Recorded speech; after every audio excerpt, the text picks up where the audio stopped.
देखिए, आज हम सभी BEd second semester micro teaching practical file 108 भी बायोलॉजिकल साइंस में लेसन प्लान फोर्थ के अंतर्गत टॉपिक माइटोकॉन्ड्रिया अर्थात प्रकरण माइटोकॉन्ड्रिया को पढ़ेंगे, जो कि क्लास 9th का एक इम्पॉर्टेंट सेल ऑर्गेनेल्स है। जैसा कि आप सभी को पता है, लेसन प्लान जो होता है वो 45 मिनट का होता है और इसमें हम किसी भी टॉपिक को विस्तारपूर्वक अर्थात फुल डिटेल में पढ़ते हैं। उसके अलावा बात की जाए लेसन प्लान की, तो जैसा कि आप सभी को पता है, लेसन प्लान का निर्माण हम पाँचों कौशलों के द्वारा ही करते हैं, अर्थात पाँचों कौशलों को मिलाकर ही एक लेसन प्लान का निर्माण होता है। जैसे कि प्रस्तावना कौशल, उसके पश्चात व्याख्यान कौशल, फिर प्रश्नीकरण कौशल, पुनर्बलन कौशल और श्यामपट्ट कौशल, अर्थात पाँचों कौशलों को मिलाकर ही किसी एक लेसन प्लान का निर्माण किया जाता है। अब बात करते हैं हम लेसन प्लान फोर्थ की। तो सबसे पहले पेज पर हम पाठ्य योजना फोर्थ लिखेंगे। आपका जितना भी नंबर है आप लिख सकते हैं। यहाँ पे मेरा लेसन प्लान फोर्थ है तो हमने फोर्थ लिखा है। उसके पश्चात यदि आप छात्र अध्यापक हैं तो छात्र अध्यापक का नाम लिखेंगे, यदि आप छात्र अध्यापिका हैं तो छात्र अध्यापिका का नाम लिखेंगे। उसके पश्चात आप अभ्यास केंद्र लिखेंगे, कहाँ पे आप अभ्यास कर रहे हैं। दिनांक लिखेंगे किस दिन आपने लेसन प्लान फोर्थ पर कार्य किया है। क्लास किस क्लास के लिए आपने टॉपिक अरेंज किया है या किस क्लास को आप लेसन प्लान फोर्थ पढ़ा रहे हैं। तो यह क्लास 9th के लिए वर्ग देख सकते हैं बी विषय अर्थात सब्जेक्ट जो होगा वह विज्ञान होगा, उप विषय जीव विज्ञान। कालांश जो है यह फोर्थ है और जैसा कि आप सभी को पता है कि अवधि अर्थात टाइमिंग जो यहाँ पे होती है वह 45 मिनट की होती है। उसके अलावा बात करते हैं हम प्रकरण, तो प्रकरण हो जाएगा माइटोकॉन्ड्रिया अर्थात टॉपिक जो होगा वह माइटोकॉन्ड्रिया होगा। उसके पश्चात हम सामान्य उद्देश्य को देखेंगे। जैसा कि आप सभी को पता है, सामान्य उद्देश्य सभी सब्जेक्ट में सेम ही रहेगा, जबकि वही बात करें हम विशिष्ट उद्देश्य की, तो विशिष्ट उद्देश्य सभी में डिफरेंट रहेगा अर्थात अलग अलग रहेगा। तो सामान्य उद्देश्य के कुछ हम पॉइंट्स देख लेते हैं। जैसे कि फर्स्ट है छात्रों में विज्ञान के प्रति रुचि उत्पन्न करना। सेकेंड, छात्रों में वैज्ञानिक दृष्टिकोण का विकास करना। थर्ड, छात्रों में सोचने समझने की क्षमता का विकास करना। फोर्थ, छात्रों में तर्क शक्ति, विचार शक्ति व मानसिक शक्तियों का विकास करना। नेक्स्ट होगा छात्रों में विज्ञान विषय की उपयोगिता के बारे में जानकारी प्रदान करना। देखिए, सामान्य उद्देश्य सबका कॉमन रहेगा। जहाँ जहाँ हमने विज्ञान लिखा है, आपका जो भी सब्जेक्ट है आप वहाँ पे मेंशन कर सकते हैं। उसके पश्चात हम बात करते हैं विशिष्ट उद्देश्य की। तो विशिष्ट उद्देश्य 3 प्रकार के होते हैं: ज्ञानात्मक उद्देश्य, बोधात्मक उद्देश्य और क्रियात्मक उद्देश्य। तो ज्ञानात्मक उद्देश्य में हम लिखेंगे छात्र माइटोकॉन्ड्रिया के बारे में जान सकेंगे। सेकेंड ज्ञानात्मक उद्देश्य होगा छात्र माइटोकॉन्ड्रिया के महत्व को जान सकेंगे। इस तरह से ज्ञानात्मक उद्देश्य समाप्त होता है। अब बात करेंगे हम लेसन प्लान फोर्थ के सेकेंड पेज की, अर्थात बोधात्मक उद्देश्य तथा क्रियात्मक उद्देश्य की। तो बोधात्मक उद्देश्य में भी आपको 2 पॉइंट पढ़ने हैं। फर्स्ट आप लिखेंगे कि छात्र माइटोकॉन्ड्रिया को परिभाषित कर सकेंगे और सेकेंड होगा छात्र माइटोकॉन्ड्रिया के कार्यों को बताने में सक्षम होंगे। इस तरह से बोधात्मक उद्देश्य के दोनों पॉइंट समाप्त होते हैं। अब बात करते हैं हम क्रियात्मक उद्देश्य की। तो क्रियात्मक उद्देश्य में आप लिखेंगे छात्र माइटोकॉन्ड्रिया से संबंधित कार्यों को जान सकेंगे। जैसा कि आप सभी को पता है, सहायक सामग्री में चार्ट पेपर, चॉक तथा डस्टर, यह तो साइंस वालों के लिए कंपल्सरी है। इसके अलावा अदरवाइज आपको आपके टॉपिक से संबंधित कुछ अलग कंटेंट आपको करना है तो ऐड कर सकते हैं हम। तो सहायक सामग्री में हम लिखेंगे कि माइटोकॉन्ड्रिया की संरचना को दर्शाता हुआ चार्ट पेपर। उसके पश्चात हम शिक्षण विधि लिखेंगे। शिक्षण विधि में जैसा कि आप सभी को पता है, प्रश्नोत्तर तथा व्याख्यान विधि का सबसे अधिक प्रयोग किया जाता है। इसके पश्चात नेक्स्ट हेडिंग हो पूर्व ज्ञान। तो पूर्व ज्ञान में आप लिखेंगे छात्र माइटोकॉन्ड्रिया के विषय में सामान्य जानकारी रखते हैं। इस प्रकार लेसन प्लान फोर्थ का फर्स्ट और सेकेंड पेज कंप्लीट होता है। अब बात करेंगे हम लेसन प्लान फोर्थ के थर्ड पेज की। तो लेसन प्लान के थर्ड पेज में हमें प्रस्तावना प्रश्न के द्वारा टॉपिक प्राप्त करना होता है। जैसा कि आप सभी सूक्ष्म शिक्षण पाठ योजना में प्रस्तावना कौशल के घटकों को ध्यान में रखकर ही प्रश्न बनाए थे, बिल्कुल उसी प्रकार आपको लेसन प्लान में भी बनाने हैं। अब एक एक करके हम प्रस्तावना कौशल के सभी प्रश्नों को देखते हैं और अपने टॉपिक को प्राप्त करते हैं। तो यहाँ पे आप देख सकते हैं प्रस्तावना प्रश्न, उसके पश्चात आप लिखेंगे क्रमांक संख्या। यदि आप छात्र अध्यापक हैं तो छात्र अध्यापक कथन लिखेंगे, यदि आप छात्र अध्यापिका हैं तो छात्र अध्यापिका कथन लिखेंगे। उसके पश्चात छात्र या छात्रा कथन। तो सबसे फर्स्ट क्वेश्चन होगा जीवित रहने के लिए मनुष्य व अन्य जीवों को किस चीज़ की आवश्यकता होती है? छात्र जवाब देंगे भोजन या ऊर्जा की।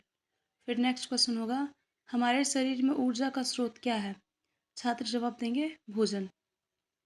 फिर नेक्स्ट क्वेश्चन होगा भोजन से ऊर्जा प्राप्त करने की प्रक्रिया क्या कहलाती है? छात्र जवाब देंगे श्वसन। फिर नेक्स्ट क्वेश्चन होगा कोशिकीय श्वसन शरीर के किस अंगक में संपन्न होता है? छात्र जवाब देंगे माइटोकॉन्ड्रिया। फिर नेक्स्ट क्वेश्चन होगा माइटोकॉन्ड्रिया से आप क्या समझते हैं? माइटोकॉन्ड्रिया के बारे में आप क्या जानते हैं? क्लास 9th के लिए या न्यू टॉपिक होता है, इसलिए छात्र यहाँ पे मौन हो जाएंगे, अर्थात यह प्रश्न जो होगा उनके लिए समस्यात्मक होगा। इस तरीके से आपको टॉपिक माइटोकॉन्ड्रिया प्राप्त हो जाता है। तो उसके पश्चात आप उद्देश्य में लिखेंगे बच्चों आज हम लोग माइटोकॉन्ड्रिया के बारे में विस्तार पूर्वक अध्ययन करेंगे या विस्तृत अध्ययन करेंगे। इस तरीके से प्रस्तावना कौशल के प्रश्न समाप्त होते हैं, हमें टॉपिक प्राप्त होता है। लेकिन इसके नेक्स्ट पेज में हम व्याख्यान कौशल पर कार्य करेंगे। जैसा कि आप सभी को स्टार्टिंग में ही बताया गया कि 5 कौशलों को मिला के ही एक लेसन प्लान का निर्माण किया था। ठीक उसी प्रकार प्रस्तावना कौशल समाप्त हुआ, फिर व्याख्यान कौशल और व्याख्यान कौशल करने के पश्चात प्रश्नीकरण कौशल तथा संपर्क कौशल पर भी कार्य होगा। अब बात करते हैं हम प्रस्तुतिकरण की। तो जैसा कि आप सभी को पता है कि प्रस्तावना कौशल समाप्त हो चुका है, अब हम बात करेंगे व्याख्यान कौशल की। तो यहाँ पे आप लिखेंगे श्यामपट्ट बिंदु, उसके पश्चात यदि आप छात्र अध्यापक हैं तो छात्र अध्यापक कथन लिखेंगे, यदि आप छात्र अध्यापिका हैं तो छात्र अध्यापिका कथन लिखेंगे। उसके पश्चात छात्र या छात्रा कथन और सबसे लास्ट में आप श्यामपट्ट कार्य लिखेंगे। तो यहाँ पर आप किसी भी टॉपिक को एक्सप्लेन करने से पहले विकासात्मक प्रश्न पूछ सकते हैं, या फिर सामान्यतः आप कह सकते हैं कि माइटोकॉन्ड्रिया की परिभाषा एवं खोज हेडिंग देके बोर्ड पे लिख के उसके पश्चात आप एक्सप्लेन कर सकते हैं। यहाँ पे हमने क्वेश्चन बनाया है, तो आप क्वेश्चन देख सकते हैं। मानव शरीर का पावर हाउस किसे कहा जाता है? छात्रों को यदि पता है तो वह कहेंगे माइटोकॉन्ड्रिया, अगर नहीं पता है तो आप स्वयं ही इस प्रश्न का उत्तर देंगे। उसके पश्चात आप श्यामपट्ट पर लिखेंगे माइटोकॉन्ड्रिया की परिभाषा, जैसा कि आप सभी ने अपने फाइल में लिखा है। और यहाँ पे आप इस टॉपिक को एक्सप्लेन करने से पहले बालकों को अर्थात छात्रों को इंस्ट्रक्शन दे देंगे कि आज हम आप लोगों को माइटोकॉन्ड्रिया की परिभाषा बताने जा रहे हैं, इसे आप सभी ध्यानपूर्वक सुने। उसके पश्चात आप एक्सप्लेन करेंगे। तो आप कहेंगे माइटोकॉन्ड्रिया शब्द ग्रीक भाषा के माइटोधन कॉन्ड्रिया से मिलकर बना है। माइटो मीन्स होता है थ्रेड और कॉन्ड्रिया मीन्स होता है ग्रेन्यूल, अर्थात दानेदार धागेनुमा संरचना होता है। उसके पश्चात आप कहेंगे माइटोकॉन्ड्रिया की खोज कोलिकर ने 1880 अर्थात 1880 में किया तथा माइटोकॉन्ड्रिया शब्द सी बेंडा ने 1897 में दिया। माइटोकॉन्ड्रिया को ऊर्जा का घर या पावर हाउस भी कहते हैं। और जो भी इसमें इम्पॉर्टेंट पॉइंट है उन सभी को आप श्यामपट्ट पर लिखेंगे, जिससे छात्रों को लिखने में कठिनाई ना हो या किसी शब्द को समझने में कोई मिस्टेक ना करें।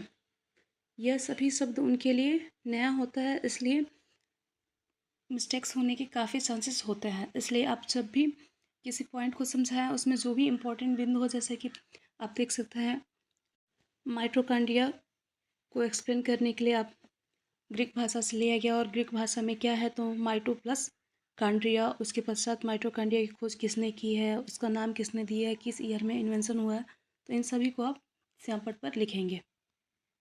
जैसा कि आप सभी को इससे पहले वीडियो में बताया गया है कि 5 से 10 मिनट किसी पॉइंट को एक्सप्लेन करने के पश्चात आप उनसे कुछ बोध प्रश्न पूछेंगे। इससे यह पता चलेगा कि आपका टीचिंग स्किल कितना बेहतरीन है, छात्र आपके पढ़ाए गए बिंदुओं पर ध्यान दे रहे हैं या नहीं दे रहा है। उसके साथ ही साथ आपको यह पता चलेगा कि छात्र अपने विषय वस्तु अर्थात आप जो विषय वस्तु पढ़ा रहे हैं उसमें इंटरेस्ट ले रहे हैं या नहीं ले रहे हैं, या छात्रों में किसी विषय वस्तु को सीखने या ग्रहण करने की कितनी क्षमता है। तो यहाँ पे स्टार्ट करते हैं हम प्रश्न। तो फर्स्ट क्वेश्चन होगा माइटोकॉन्ड्रिया शब्द कहाँ से लिया गया है? छात्र जवाब देंगे ग्रीक। तो यहाँ पे आप पुनर्बलन कौशल पर भी कार्य कर सकते हैं, आप कह सकते हैं बहुत अच्छे, बहुत बढ़िया। फिर नेक्स्ट होगा माइटोकॉन्ड्रिया शब्द किन शब्दों से मिलकर बना है? छात्र जवाब देंगे माइटो प्लस कॉन्ड्रियन। आप कहेंगे बढ़िया, यह सही है। फिर नेक्स्ट क्वेश्चन होगा माइटोकॉन्ड्रिया शब्द का अर्थ बताइए। छात्र जवाब देंगे दानेदार धागेनुमा संरचना। फिर नेक्स्ट क्वेश्चन होगा माइटोकॉन्ड्रिया की खोज किसने की? कोलिकर ने आप ईयर पूछ सकते हैं, बता देना छात्र तो अच्छी बात है, नहीं बता रहा है तो आप बताते हुए उसे श्यामपट्ट पर लिखेंगे।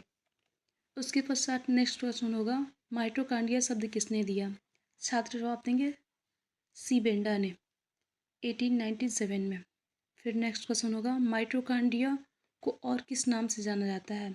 छात्र जवाब देंगे ऊर्जा का घर या पावर हाउस। इस तरह से प्रश्नीकरण कौशल के प्रश्न अर्थात व्याख्यान कौशल के अंतर्गत आपने कुछ प्रश्नीकरण कौशल पर भी कार्य किया। इसके पश्चात हम बात करते हैं नेक्स्ट बिंदु की अर्थात नेक्स्ट पॉइंट की। तो यहाँ पे होगा माइटोकांड्रिया की संरचना। तो आप यहाँ पे कहेंगे कि छात्रों हम आप लोगों को माइटोकांड्रिया की संरचना के बारे में बताने जा रहे हैं, उसे आप ध्यानपूर्वक सुने। उसके पश्चात ही आप माइटोकांड्रिया की संरचना को या तो आप बोर्ड पे बना के तब डिफाइन कीजिए, वह सबसे बेहतरीन होगा, या फिर उसे बताते हुए आप बोर्ड पर कार्य करते हुए चलिए। तो यहाँ पे आप कहेंगे माइटोकांड्रिया एक दानेदार धागेनुमा संरचना होती है जिसके चारों ओर दोहरी झिल्ली होती हैं। सबसे बाहरी आवरण को बाह्य आवरण या आउटर मेम्ब्रेन तथा आंतरिक आवरण को इनर मेम्ब्रेन कहते हैं। इसके अंदर नलिकानुमा संरचना होती है जिसे क्रिस्टी कहते हैं। क्रिस्टी के अंदर राइबोसोम्स डीएनए आरएनए पाए जाते हैं। उसके पश्चात आप कहेंगे कि माइटोकांड्रिया की लंबाई 3.5 म्यू होती है तथा इसका व्यास 0.5 से लेकर 10 म्यू अर्थात माइक्रोमीटर होता है। इन नलिकाओं में ऑक्सीसोम्स लगे होते हैं और आप यहाँ पे स्ट्रक्चर बनाना चाहें तो बना सकते हैं। तो यहाँ पे जैसा कि आप सभी ने देखा कि जो भी इम्पोर्टेंट बिंदु थे उन सभी को हमने श्यामपट्ट कार्य में मेंशन किया है, लिखा है। आप भी ऐसा ही करेंगे। उसके पश्चात 5 से 10 मिनट आपने एक्सप्लेन किए एक टॉपिक को, एक पॉइंट को। उसके पश्चात आप कुछ उनसे बोध प्रश्न पूछेंगे। जैसे कि फर्स्ट क्वेश्चन होगा माइटोकांड्रिया की संरचना कैसी होती है। छात्र जवाब देंगे दानेदार या धागेनुमा। फिर नेक्स्ट क्वेश्चन होगा माइटोकांड्रिया कितने आवरण से घिरा होता है। यहाँ पे आपके छात्र जवाब देंगे 2 आवरण से। फिर नेक्स्ट क्वेश्चन होगा माइटोकांड्रिया के आंतरिक आवरण को क्या कहते हैं। छात्र जवाब देंगे क्रिस्टी या इनर मेम्ब्रेन। फिर नेक्स्ट क्वेश्चन होगा क्रिस्टी के अंदर क्या पाया जाता है। छात्र जवाब देंगे डीएनए आरएनए। उसके पश्चात नेक्स्ट क्वेश्चन होगा माइटोकांड्रिया की लंबाई व व्यास बताइए। तो छात्र जवाब देंगे माइटोकांड्रिया की जो लंबाई होती है वह 3.0 से लेकर 5.0 म्यू होता है, जबकि वहीं बात की जाए उसके व्यास की तो 0.5 से लेकर 10 म्यू एम अर्थात माइक्रोमीटर होता है। जैसा कि आप सभी ने प्रश्नीकरण कौशल में देखा था कि प्रश्नों का वितरण कक्षा में सही ढंग से आप करेंगे, अस्पष्ट क्वेश्चन पूछेंगे, उसके साथ साथ प्रश्नों का उत्तर प्राप्त करने के लिए पर्याप्त समय छात्रों को देंगे। ऐसा नहीं है कि छात्र अभी आपके प्रश्नों को सुने, अभी आंसर देने ही वाले हैं, तब तक आप नेक्स्ट क्वेश्चन पूछते हैं, ऐसा कुछ नहीं है। या फिर किसी इंडिविजुअल या पर्टिकुलर स्टूडेंट से आप केवल क्वेश्चन नहीं करेंगे, क्वेश्चन आप सभी छात्रों से करेंगे और उसका आंसर प्राप्त करने के लिए उन्हें पर्याप्त समय देंगे और सामूहिक उत्तर देने से छात्रों को रोकेंगे। अब बात करते हैं हम थर्ड पॉइंट माइटोकांड्रिया के कार्य। तो यहाँ पे माइटोकांड्रिया के कार्य आप श्यामपट्ट पर भी लिखेंगे और उसके साथ साथ अपने फाइल पे भी लिखे रहेंगे, मेंशन किए रहेंगे। उसके पश्चात आपने जैसे इन दोनों बिंदुओं से पहले इंस्ट्रक्शन दिया था छात्रों को, बिल्कुल उसी प्रकार यहाँ पे आप इंस्ट्रक्शन देंगे कि छात्रों हम आप सभी को माइटोकांड्रिया के कार्य के बारे में बताने जा रहे हैं, इसलिए आप उसे ध्यानपूर्वक सुने। उसके पश्चात आप एक्सप्लेन करना स्टार्ट करेंगे। तो यहाँ पे आप कहेंगे माइटोकांड्रिया भोजन में प्राप्त पोषक तत्वों को ऑक्सीजन की मदद से ऊर्जा को एटीपी के रूप में संचित करता है। जैसा कि आप सभी रिएक्शन देख सकते हैं, ग्लूकोज प्लस 6O2 अर्थात एक ग्लूकोज के अणु के साथ 6 ऑक्सीजन के अणु क्रिया करके 6 कार्बन डाइऑक्साइड के अणु तथा 6 जल के अणु और एटीपी अर्थात एनर्जी का निर्माण करते हैं। उसके पश्चात आप कहेंगे जंतुओं में ऊर्जा एटीपी के रूप में संचित होती है तथा एटीपी में संचित ऊर्जा एडीपी के रूप में परिवर्तित होकर हमारे शरीर को ऊर्जा प्रदान करती है। अर्थात संचित ऊर्जा एटीपी के रूप में रहती है, जबकि वही संचित ऊर्जा हमारे शरीर में जब कार्य करता है तो वह एडीपी के रूप में टूटकर कार्य करता है। यहाँ पे इम्पॉर्टेंट पॉइंट्स है, तो यहाँ पे आप कहेंगे कि एक एटीपी से 3 एडीपी के अणु का निर्माण होता है और एक एटीपी से लगभग 13.5 किलो जूल पर मोल ऊर्जा प्राप्त होती है, या आप शॉर्ट फॉर्म में केजे बाई मोल भी लिख सकते हैं। अब छात्रों से हम कुछ बोधात्मक प्रश्न पूछेंगे, जैसे माइटोकॉन्ड्रिया से ऊर्जा किस रूप में शरीर में संचित होता है। छात्र जवाब देंगे एटीपी। आप कहेंगे बहुत बढ़िया। नेक्स्ट क्वेश्चन होगा एटीपी के एक अणु में कितनी ऊर्जा प्राप्त होती है। छात्र जवाब देंगे 13.5 किलो जूल पर मोल। फिर नेक्स्ट क्वेश्चन होगा एटीपी से एडीपी के कितने अणु बनते हैं। छात्र जवाब देंगे 3। फिर नेक्स्ट क्वेश्चन होगा एटीपी को किस नाम से जाना जाता है। छात्र जवाब देंगे ऊर्जा का सिक्का। फिर नेक्स्ट क्वेश्चन होगा माइटोकॉन्ड्रिया भोजन से प्राप्त ऊर्जा किसकी सहायता से संचित करता है। छात्र जवाब देंगे ऑक्सीजन की सहायता से। इस तरह से माइटोकॉन्ड्रिया टॉपिक समाप्त होता है। अब हम बात करेंगे निरीक्षण तालिका की। जैसा कि आप सभी को पता है, लेसन प्लान में आपको 6 से 8 पेज बनाने होते हैं। इससे अधिक भी आप बना सकते हैं, लेकिन पर्टिकुलर आपको 45 मिनट ध्यान में रखकर ही लेसन प्लान बनाना चाहिए। अर्थात आपको 45 मिनट मिलते हैं, आपको उसी में सभी कौशलों पर कार्य करना है और निरीक्षण तालिका पर भी कार्य करना है और गृह कार्य भी प्रदान करना है। इसलिए आप टाइमिंग को ध्यान में रखकर ही लेसन प्लान का निर्माण करेंगे। बात करते हैं हम निरीक्षण तालिका की। तो जैसा कि आप सभी को पता है कि लेसन प्लान का जो निरीक्षण होता है वह आपके कक्षा अध्यापक करते हैं, ना कि आपके सहपाठी। जैसा कि सूक्ष्म शिक्षण पाठ्य योजना में आपका निरीक्षण आपके सहपाठी कर रहे थे, उसके साथ साथ आपके कक्षा अध्यापक निरीक्षण कर रहे थे। तो यहाँ पर निरीक्षण तालिका में आप लिखेंगे कि छात्र अध्यापिका हैं तो छात्र अध्यापिका लिखेंगे, यदि आप छात्र अध्यापक हैं तो छात्र अध्यापक लिखेंगे। यहाँ पे आप लिखेंगे छात्राध्यापिका छात्र या छात्रा से श्यामपट्ट कार्य अपनी पुस्तिका में लिखने को कहेंगी और स्वयं कक्षा में घूम घूम कर निरीक्षण करेंगी। उसके पश्चात आप पुनरावृत्ति प्रश्न लिखेंगे। तो यहाँ पे आपको 4 से 5 क्वेश्चन लिखने होते हैं। फर्स्ट होगा माइटोकॉन्ड्रिया को परिभाषित कीजिए। सेकेंड, माइटोकॉन्ड्रिया की संरचना के बारे में बताइए। फोर्थ, माइटोकॉन्ड्रिया को ऊर्जा का हाउस अर्थात पावर हाउस क्यों कहा जाता है। फिर माइटोकॉन्ड्रिया के कार्यों को बताइए।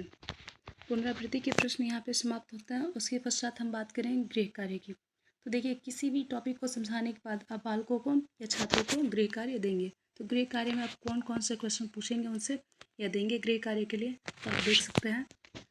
माइटोकॉन्ड्रिया को परिभाषित कीजिए। सेकेंड होगा माइटोकॉन्ड्रिया के संरचना के बारे में बताइए। थर्ड होगा माइटोकॉन्ड्रिया में ऊर्जा किस रूप में संचित होता है। और फोर्थ होगा माइटोकॉन्ड्रिया के कार्यों का वर्णन कीजिए। इस प्रकार आप गृह कार्य में छात्रों को 4 से 5 क्वेश्चन एज अ होमवर्क के लिए देंगे। यहाँ पे आलोचना भी आपके कक्षा अध्यापक भी करेंगे। यदि आप में कोई त्रुटि है, आपके टीचिंग स्किल बेहतरीन नहीं है, तो यहाँ पे वो आपको आलोचनात्मक सुझाव देंगे, अर्थात आपकी आलोचना करेंगे। उसके पश्चात यहाँ पे हस्ताक्षर पर्यवेक्षण पे आपके कक्षा अध्यापक हस्ताक्षर करेंगे। इस तरह से बायोलॉजिकल साइंस में 4th लेसन प्लान कंप्लीट होता है। आई होप आप सभी लोगों को समझ में आया हो। इसके नेक्स्ट वीडियो में हम लेसन प्लान 5th पढ़ेंगे, जो कि बायोलॉजिकल साइंस का लास्ट लेसन प्लान होगा, जिसके पश्चात micro teaching practical file 108B में physical science and biological science complete हो जाएंगे।